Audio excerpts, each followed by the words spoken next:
What's up, everybody? Back again with another short video. And today I want to talk about association based workflows. I saw a post the other day where someone was asking how to easily build a workflow that triggers off of associated objects. We found a solution, but I thought it would be helpful to kind of showcase the actual solution. Um, so let's say I have a contact right here, and as you can see, we have some tickets associated to the contact. And every time a new ticket gets associated, I want it to do some stuff, right? So I would build a workflow for that. And most of the time, this is kind of the starting point that I see where you actually build the contact based workflow and then you select the associated properties as a trigger, and then you would do stuff. Now, this works, but this only works once because if I go to re-enrollment and I enable it, you can see we cannot use these data points for re-enrollment. So that is a problem because, as I said, I want to run the workflow every time a new ticket gets associated. And I can actually solve this pretty easily with the use of a rollup property. One extra property you have to create,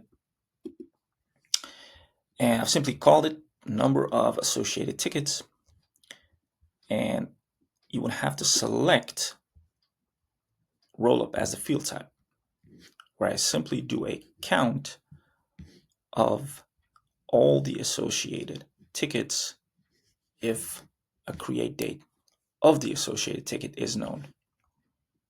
As you can see here, once you select count, a count means that it will count every record with a value in the property you choose.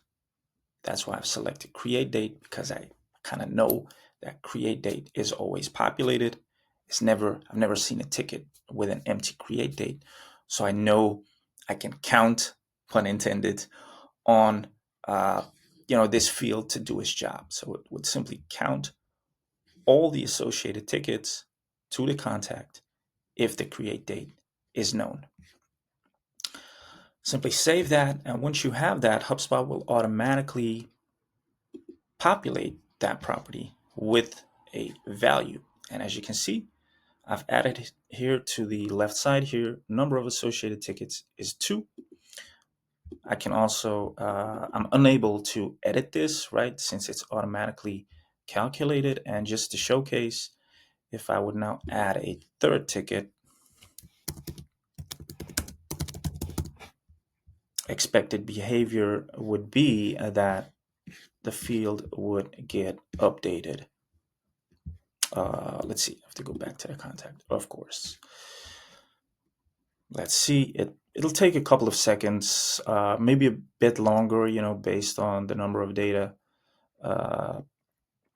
you have to work with, the volume of data, but there it is. It now changed to 3.